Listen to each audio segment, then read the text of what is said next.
Olá, somos alunos do PIBIC-M e hoje vamos continuar nossa série de vídeos sobre o tema vida, do livro Uma História da Ciência. No começo da Era Vitoriana, uma nova teoria sobre a vida surgia. Essa propunha que todos os seres estavam sujeitos à mudança, à transmutação. A teoria falava que a vida surgia de uma geração espontânea e ia progredindo gradualmente, das espécies mais simples, como os répteis, peixes e insetos, até as mais complexas, como os mamíferos. Essa teoria foi reforçada por Robert Chambers com o livro Vestígios da História Natural da Criação, onde propunha que Deus havia criado uma lei natural e assim progredia com a evolução. Entretanto, o livro e o autor foram alvos de críticas dos especialistas que criticavam sua falta de formação científica e por pensadores religiosos. Por isso, o autor permaneceu anônimo até sua morte, em 1871. O livro inaugurou debates públicos sobre a evolução. Darwin criticou o livro, dizendo que tinha geologia horrível e zoologia pior ainda. Isso fez com que o mesmo demorasse mais 20 anos para publicar sua obra, pois não queria ser acusado de especulações. A teoria da evolução não era uma completa novidade, porque teorias parecidas já haviam surgido, como, por exemplo, a teoria de Lamarck, que ficou conhecida como herança dos caracteres adquiridos. Lamarck usava como exemplo a girafa, que evoluíra a partir de uma criatura de pescoço menos longo. Segundo ele, isso acontecia de acordo com a força de vontade. Assim, os seres vivos transmitiam essas características para as próximas gerações. A teoria de Lamarck não foi muito bem aceita, graças a Georges Cuvier, que evitou que ela entrasse nos círculos acadêmicos franceses. A pergunta de por que algumas espécies continuavam a evoluir enquanto outras eram extintas só foi respondida mais tarde por Charles Darwin. Darwin tinha como influência Thomas Malthus, que conduzia seus estudos sobre evolução, até chegar na teoria da evolução por seleção natural. A teoria se baseava na ideia de que o mais apto sobrevive, pois os seres vivos competem por território e alimento limitados, e também por uma chance de reprodução. Assim, o mais apto tinha a chance de se reproduzir e gerar descendentes mais evoluídos. Durante os 150 anos seguintes, a teoria da seleção natural foi motivo de debates e questionamentos, particularmente por instituições religiosas.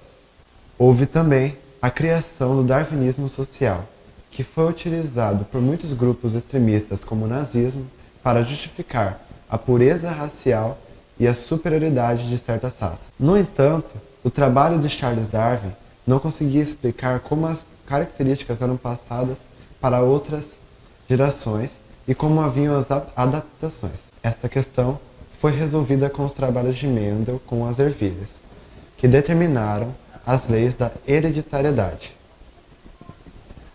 Os trabalhos afirmavam que os genes continham informações e que eram passadas de gerações em gerações para os próximos indivíduos. Mendel também afirmou que haviam genes dominantes e recessivos, e estes determinavam a frequência dos caracteres dos próximos descendentes. Mendel cultivou mais de 29 mil pés de ervilhas, e esse grande número e vários testes conseguiram provar a sua teoria. A geologia e a biologia tomaram rumos distintos. O avanço da biologia foi surpreendente, com a descoberta dos genes no interior do núcleo das células e a identificação da dupla hélice, ou seja, o DNA. A biologia molecular avançada é, ainda hoje, uma das áreas mais investidas e mais conhecidas da ciência. Os frutos da teoria evolucionista ajudaram desde a criação de enzimas para o sabão em pó biológico até a produção de bactérias para a produção de fármacos em larga escala. Suas aplicações estão no cerne da computação mais avançada e também na nossa compreensão de como curar certas doenças. Os cientistas hoje são capazes de manipular os genes, controlando o processo evolutivo e até sendo capazes de criar formas sintéticas de vida.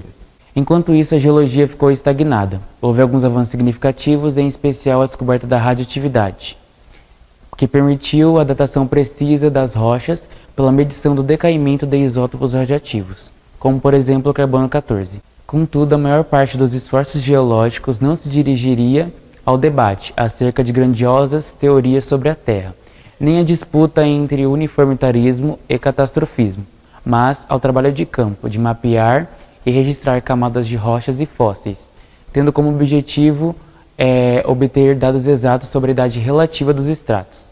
Na virada do século XX, predominava a tese de que o planeta se contraía aos poucos, à medida que esfriava, e a superfície se enrugava como uma uva passa, formando cadeias de montanhas, vales, o leito de continentes e oceanos. Inscreva-se no canal, acompanhe nossos vídeos e deixe seu like.